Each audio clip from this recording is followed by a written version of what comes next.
السلام علیکم ورحمۃ اللہ وبرکاتہ۔ اعوذ باللہ من الشیطان الرجیم، بسم اللہ الرحمن الرحیم۔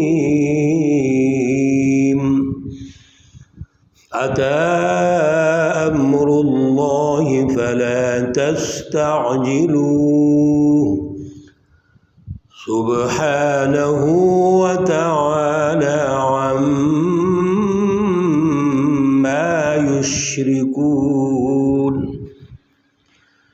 صدق اللہ العلی العظیم۔ اللہم صلی علی سیدنا ومولانا محمد النبی الأمی وعلی آلہ واصحابہ وبارک وسلم وصلی علیہ۔ معزز سامعین و سامعات، آج الحمدللہ ہم سورۃ النحل کا آغاز کر رہے ہیں۔ سورۃ النحل مکی صورت ہے جس میں 16 رکوع اور 128 آیات ہیں۔ آج انشاءاللہ العزیز اس کی آیت مقدسہ نمبر 1 اور 2 پر بات چیت کریں گے۔ پارہ نمبر 14 ہے۔ گزشتہ جو سورہ مبارکہ سورۃ ابراہیم اور اس کے بعد سورۃ الحجر کا ہم نے مطالعہ کیا تھا، تو اس میں انبیاء علیہم الصلاۃ کے واقعات اور خصوصی طور پر جو قومی سطح پر انبیاء علیہم الصلاۃ کا کردار بنتا ہے، اور حضرت ابراہیم علیہ السلام کا تعارف کرنے کے بعد سورۃ الحجر میں انبیاء علیہم السلام کی جو جد و جہد ہے، اپنے قومی نظام کی تشکیل ہے، اور پھر قومی نظام میں جو مزاحمت ہے حزب الشیاطین کی، ان کے حوالے سے ذکر ہوا تھا۔ اور سورۃ الحجر میں بطور خاص انسان کی جو پیدائش ہے، اور پھر انسان کے ساتھ جنات کی پیدائش، ان کی تخلیق، اس کا جو پروسیس ہے، اللہ رب العزت نے وہ ہمیں رہنمائی ارشاد فرمائی۔ اور جنات میں سے ابلیس شیطان جو آدم علیہ السلام کی ولادت کے ساتھ ہی دشمن ڈکلیئر ہو گیا، اور اس نے یہ مہلت مانگی کہ مجھے قیامت تک اور آخری انسان کے آنے تک، دوبارہ انسانوں کا زندہ ہونے تک مہلت دی جائے، یعنی میری اتنی عمر کر دی جائے۔ اللہ رب العزت نے اس کو قبول فرما لیا، لیکن اس کے ساتھ ساتھ ایک تنبیہ بھی فرمائی کہ جو میرے بندے ہیں وہ صراط مستقیم پہ رہیں گے، وہ میرے بتائے ہوئے اصول و ضوابط اور نظام حیات کے مطابق زندگی بسر کریں گے، وہ گمراہ نہیں ہوں گے۔ ہاں، جو تیرے پیچھے لگیں گے، گمراہ ہو جائیں گے، وہ یقیناً صراط مستقیم سے ہٹ جائیں گے۔ اور پھر اللہ رب العزت نے آخر میں سورۃ الحجر کے آخری رکوع میں یہ واضح ارشاد فرما دیا کہ اب صراط مستقیم کیا ہے۔ وہ سورۃ الفاتحہ بطور خلاصہ جو ام القرآن ہے، اور قرآن مجید اصل میں یہ مکمل صراط مستقیم ہے، اس میں مکمل رہنمائی موجود ہے۔ لہذا حضور نبی اکرم صلی اللہ علیہ وسلم سے بھی اللہ رب العزت نے یہ ارشاد فرما دیا کہ آپ اس کے مطابق جماعت کی تشکیل کریں، حزب اللہ کی تشکیل کریں، اور جو حزب اللہ ہے، آپ کے جو ساتھی ہیں، ان کے ساتھ آپ کا رویہ ہمیشہ تربیت کا ہونا چاہیے، شفقت کا ہونا چاہیے۔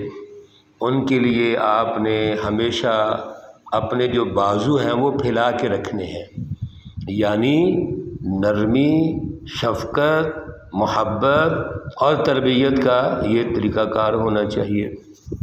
اور جو مخالف جماعتیں ہیں، حزب الشیاطین ہیں، جب وہ تنگ کریں، پریشان کریں تو ثابت قدمی سے ان کا مقابلہ کرنا ہے اور اللہ رب العزت سے اپنا رابطہ مضبوط رکھنا ہے۔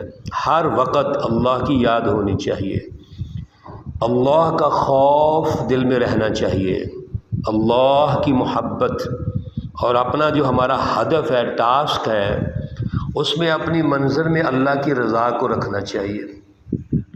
آج سورہ النحل کا جو بنیادی عنوان ہے وہ حضور نبی اکرم صلی اللہ علیہ وسلم کی اسی قومی جد و جہد کے بعد بین الاقوامی جد و جہد ہے۔ اللہ رب العزت نے حضور نبی اکرم صلی اللہ علیہ وسلم اور جماعت صحابہ کا جو ہدف دیا تھا وہ بین الاقوامی انقلاب تھا، بین الاقوامی نظاموں کی تشکیل ہے۔ تمام انبیاء علیہم والسلام جو پیچھے پڑھ کے آئے ہیں ہم، اللہ نے ان کو اپنی اقوام کی طرف مبعوث فرمایا، انہوں نے جد و جہد کر کے قومی انقلابات کی تشکیل کی، قومی نظام تشکیل دیے، قومی سطح پر اللہ رب العزت کی توحید کی رٹ کو قائم کیا اور وقت کے نمرود فرعون کو آپ نے شکست دی۔ الحمدللہ تمام انبیاء علیہم والسلام نے بھرپور جد و جہد کی ہے۔ حضور نبی اکرم صلی اللہ علیہ وسلم کا جو ہدف ہے وہ بھی پہلے قومی انقلاب کی تشکیل ہے، قومی نظام کو قائم کرنا ہے، اور پھر بین الاقوامی انقلاب کی تشکیل ہے۔ آپ اللہ رب العزت کے بین الاقوامی نبی ہیں، آپ خاتم النبیین ہیں۔ قیامت تک جو بھی دنیا میں کوئی تبدیلی آنی ہے اس کے اسوہ حسنہ وہ رسول اکرم صلی اللہ علیہ وسلم اور جماعت صحابہ، یہ معیار حق ہے۔ اس لیے اللہ رب العزت نے اس سورہ مبارکہ کے آغاز میں ہی حضور نبی اکرم صلی اللہ علیہ وسلم کے حوالے سے جو آپ کے اس وقت کے قومی دشمن حزب الشیطان ابو جہل اور اس کی پارٹی ہے وہ آپ کے مقابلے میں ہے، اور آپ صلی اللہ علیہ وسلم جد و جہد کر رہے ہیں۔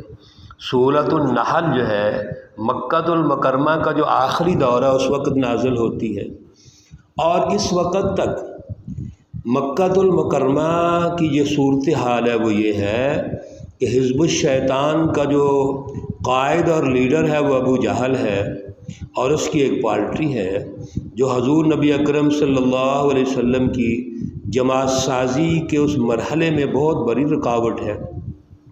چنانچہ یہ آپ کو طرح طرح کی تکلیفیں پہنچاتے ہیں، پریشان کرتے ہیں۔ یہ ایک مستقل ٹاپک ہے سیرت رسول اللہ صلی اللہ علیہ وسلم کے حوالے سے، جس پر بات چیت مختلف عنوانات کے تحت مختلف ادوار میں ہوتی رہے گی۔ لیکن حضور نبی اکرم صلی اللہ علیہ وسلم اور جماعت صحابہ کو جو تکلیف پہنچائی گئی، پریشان کیا گیا، مصائب و آلام سے جو دو چار کیا گیا، اور اس کے مقابلے میں آپ صلی اللہ علیہ وسلم اور جماعت صحابہ نے عدم تشدد کی بنیاد پر ثابت قدمی سے جماعت سازی کا جو مرحلہ ہے اس کو کامیاب بنایا۔ یہ حضور نبی اکرم صلی اللہ علیہ وسلم کی رہنمائی، آپ کی صحبت اور صحابہ اکرام کی جو ثابت قدمی ہے اس کے نتیجے میں صحابہ اکرام اور نبی علیہ والسلام جماعت کی تشکیل میں کامیاب ہوتے ہیں۔ کفار مکہ شیطانی جماعت مختلف طعنے دیتی ہے، مختلف لیبل لگاتی ہے، کبھی آپ کو مجنوں کہتے ہیں، دیوانہ کہتے ہیں، جماعت صحابہ کو بیوقوف کہتے ہیں، تانگے کی سواریاں کہتے ہیں۔ آپ صلی اللہ علیہ وسلم کا یہ جو جماعت سازی کا دور اور مرحلہ ہے ظاہرہ بڑا کٹھن مرحلہ ہے، سسٹم ظلم کا غالب ہے، اور عوام میں سے نبی علیہ والسلام تیاری کر رہے ہیں، تو یہ بڑا مشکل مرحلہ تھا۔ اس وقت آپ صلی اللہ علیہ وسلم کے جو ساتھی ہیں وہ بڑے تھوڑے تھے، تو ان کا مذاق اڑایا جاتا تھا، اور پھر یہ بھی کہتے تھے کہ جس عذاب کی تم بات کرتے ہو وہ کیوں نہیں آ جاتا؟ اس کو آنا چاہیے تاکہ ہمیں پتہ چل جائے۔ اللہ رب العزت فرماتے ہیں اتا امر اللہ فلا تستعجلوہ، اللہ کا حکم آ پہنچا ہے، آپ اتنی جلدی کیوں کرتے ہو؟ یاد رکھو سبحانہ وتعالی عما یشرکون، یہ جتنا بھی تم شرک کرتے ہو، کفر کرتے ہو، حضور نبی اکرم صلی اللہ علیہ وسلم کو پریشان کرتے ہو، اور شرک کرنے کے بعد آپ نے ایک مشرکانہ سوسائٹی اور سماج بنایا ہوا ہے، اللہ رب العزت اس سے پاک ہے۔ یہاں سے پتہ چلا کہ کسی بھی عملی نظام سے پہلے درست فلسفے کا ہونا ضروری ہے، اور درست فلسفہ جو ہے وہ اصل میں توحید ہے۔ تو حضور نبی اکرم صلی اللہ علیہ وسلم کو بھی اللہ رب العزت نے ایک تو یہ ارشاد فرما دیا کہ یہ کفار مکہ، مشرکین مکہ، شیطانی جماعت جس عذاب کی بات کرتی ہے اللہ کے حکم کی، وہ آ گیا ہے۔ اور یہ بات یاد رکھیے کہ اصل چیز جو فلسفی کی ہے وہ توحید ہے، درست فلسفی توحید ہے۔ ينزل الملائکۃ بالروح من امرہ علی من یشاء من عبادہ، اللہ رب العزت کے جو فرشتے ہیں، جو اللہ کا حکم ہے اس کو لے کے یہ اتریں گے۔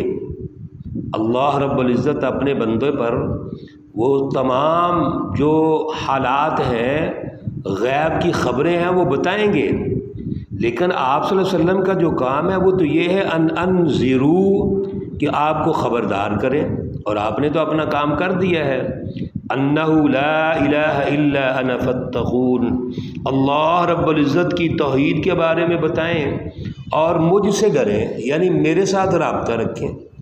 تو رسول اللہ صلی اللہ علیہ وسلم کا اور جماعت صحابہ کا دائرہ یہاں اللہ رب العزت نے واضح ارشاد فرما دیا کہ آپ کا جو تعلق ہے وہ میرے ساتھ ہے، وہ میری رضا چاہتے ہیں، وہ میرا خوف اپنے دل میں پیدا کر کے اصل میں تو قومی انقلاب لانا چاہتے ہیں، بین الاقوامی انقلاب کی راہ میں آپ رکاوٹ ہیں۔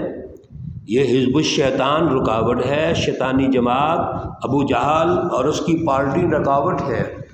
پہلے اس جماعت کو شکست دینی ہے، چنانچہ اللہ کا حکم آ گیا، اور پہلی جو جنگ ہوئی، پہلا جو غزوہ ہوا، غزوہ بدر میں اللہ رب العزت نے انہی کفار مکہ کو، مشرکین مکہ کو شکست دی جو آپ کا مذاق اڑاتے تھے، آپ کو پریشان کرتے تھے، آپ کو ہجرت پہ مجبور کیا گیا۔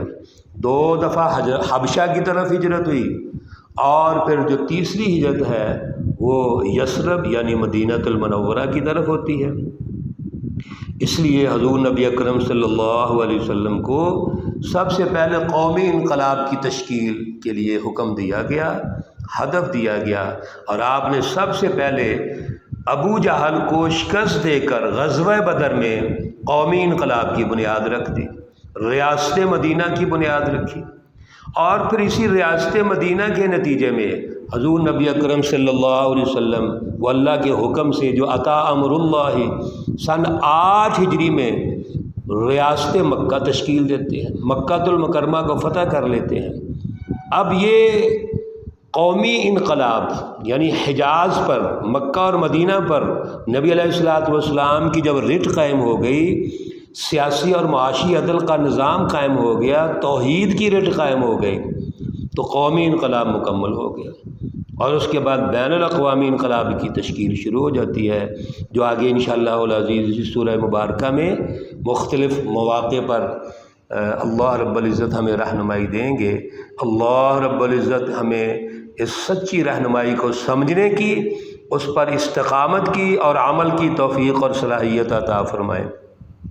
اللہ رب العزت تمام مرحومین و مرحومات کو جنت الفردوس میں اعلیٰ مقام عطا فرمائے۔ اللہ رب العزت تمام بیماروں کو شفائے کاملہ عاجلہ مستمرہ عطا فرمائے۔ ربنا تقبل منا انک انت السمیع العلیم وتب علینا انک انت التواب الرحیم وصلی اللہ تعالی علی النبی الامی محمد وعلی آلہ واصحابہ اجمعین برحمتک یا ارحم الراحمین۔ السلام علیکم ورحمۃ اللہ وبرکاتہ۔